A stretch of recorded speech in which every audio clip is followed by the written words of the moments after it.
नमस्कार दोस्तों। स्वागत है आपका अपने चैनल सुनहरी कहानियां में। आज की कहानी है सास, जिसकी लेखिका इस्मत चुगताई जी हैं। आइए कहानी पर प्रकाश डालते हैं। सूरज कुछ ऐसे जाविये पर पहुंच गया कि मालूम होता कि 6-7 सूरज हैं जो ताक ताक कर बुढ़िया के घर में ही गर्मी और रोशनी पहुंचाने पर तुले हुए हैं।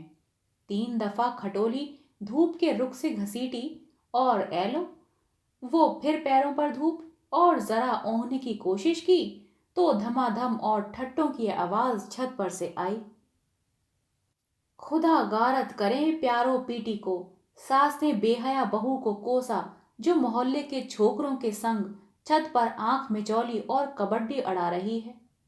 दुनिया में ऐसी बहुएं हो तो कोई काहे को जिए। ए लो, दोपहर हुई और लाड़ो चढ़ गई कोठे पर। जरा जरा से छोकरे और छोकरियों का दिल आन पहुंचा। फिर क्या मजाल कि कोई आंख झपका सके। बहू, बुढ़िया ने बलगम भरे हलक को खड़खड़ा कर कहा। अरे ओ बहू जी आई। बहू ने बहुत सी आवाजों के जवाब में कहा, और फिर वहीं धमाधम जैसे खोपड़ी पर भूत नाच रहे हों। अरे आ चुकी, खुदा समझे तुझे। और धम धम छन छन करती बहू सीढ़ियों पर से उतरी और उसके पीछे पीछे कुत्तों की टोली, नंगे आधे नंगे, चेचक, मुंह दाग, नाके सुड़सुड़ाते, कोई 1.25 दर्जन बच्चे, खी खी खों खों खी खी, सब के सब खंभों की आड़ में शर्मा शर्मा कर हंसने लगे।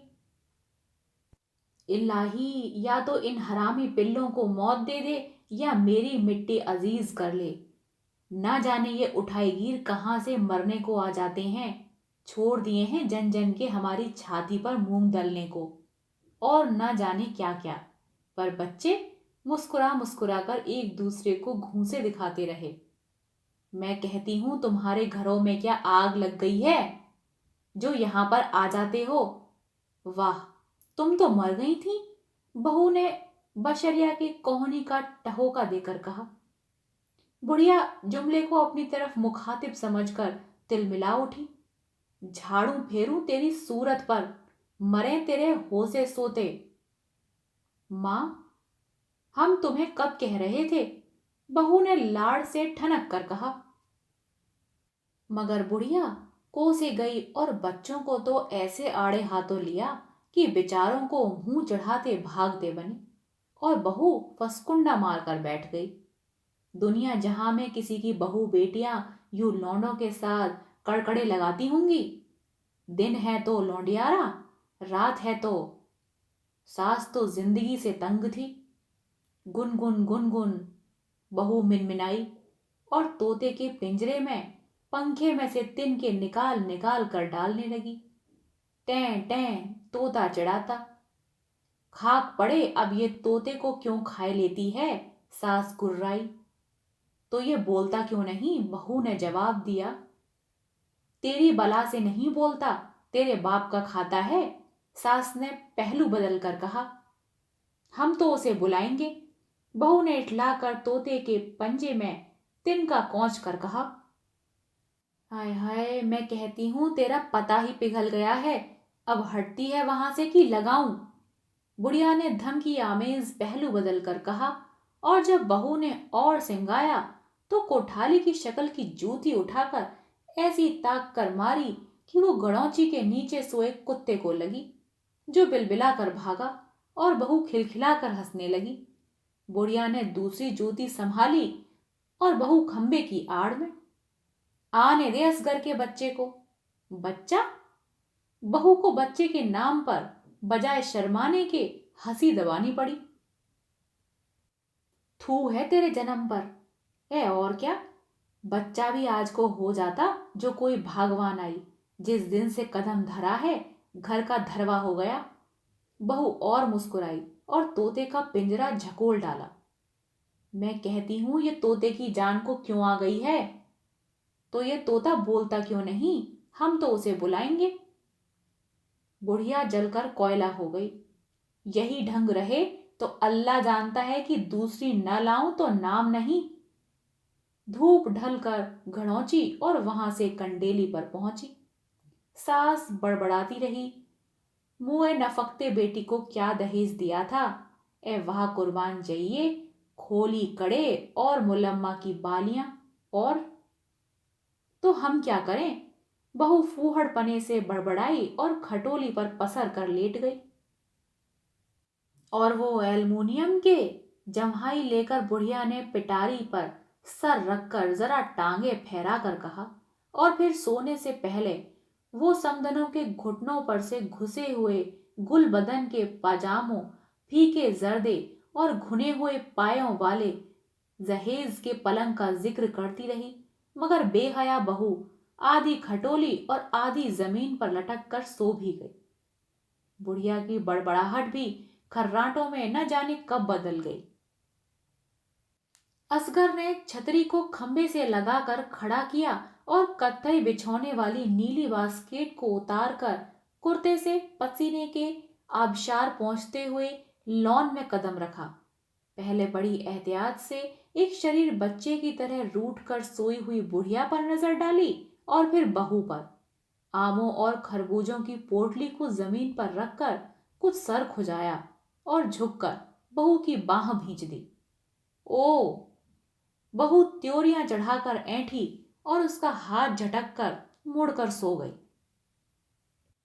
असगर ने पोटली उठाई, जेब में नई चूड़ियों की पुड़िया टटोलता हुआ कोठरी में चला गया। बहू ने होशियार बिल्ली की तरह सर उचकाकर बुढ़िया को देखा और दुपट्टा ओढ़ती झपाक से कोठरी में लुढ़क गई।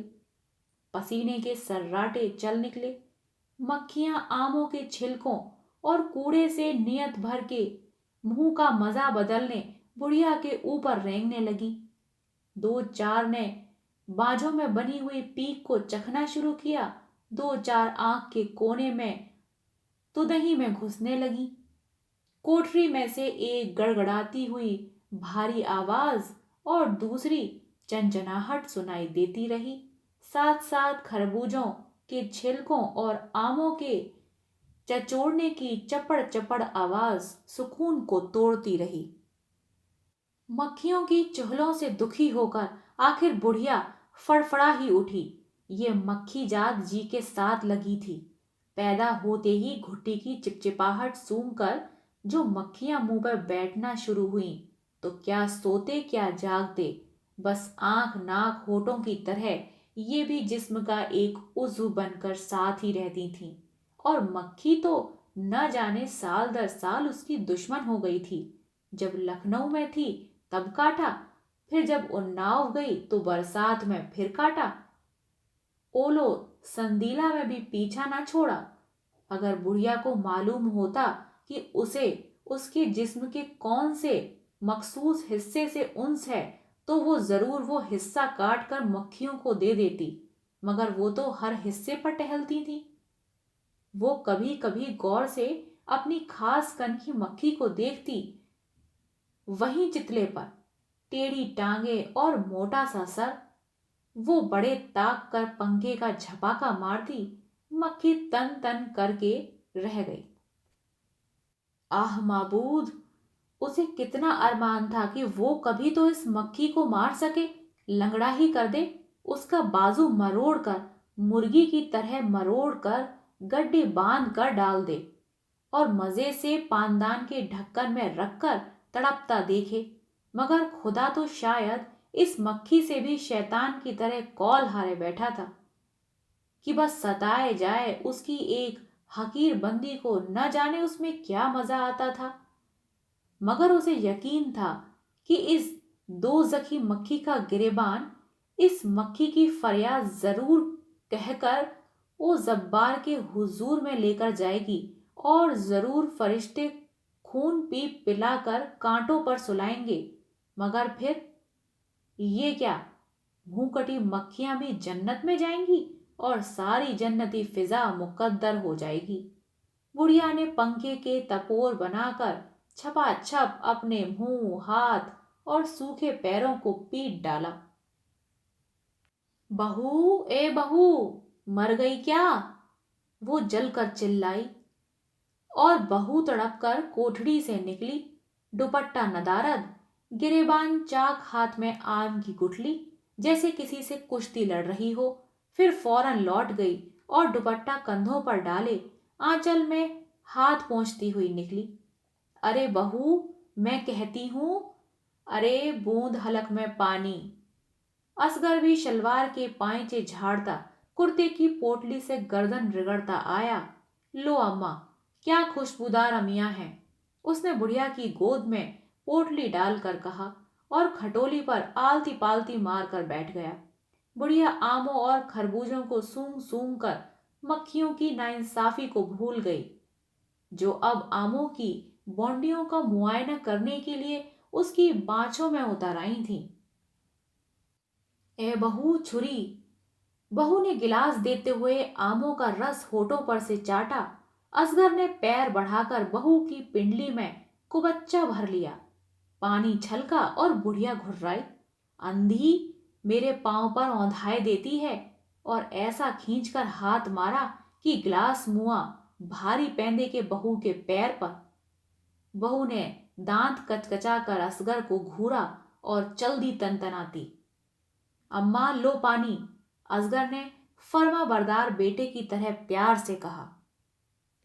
ये बहू तो वो बड़ी हो गई, तुम्हें देखो, बुढ़िया ने शिकायत की। निकाल दें मारकर हरामजादी को। अम्मा, आप दूसरी लाएं, ये तो, असगर ने प्यार से बहू को देखकर कहा। ए जबान संभाल कर कमीने, बुढ़िया ने आम पिलपिला करके कहा। क्यों अम्मा, देखती हो ना, खा खा कर भैंस हो रही है, उसने बुढ़िया की आंख बचाकर कमर में चुटकी भर के कहा। और बहू ने छुरी मारने की धमकी देते हुए छुरी बुढ़िया के गट्टे पर पटक दी। वो तिलमिला गई। देखती हो अम्मा, अब मारो चुड़ैल को। और लपक कर असगर ने दिया धमूका बहू की पीठ पर और फर्मा बरदार बेटे की तरह फिर आलती पालती मार कर बैठ गया। खबरदार लो, और सुनो, हाथ तोड़ के रख दूंगी अब ये जो तूने हाथ उठाया।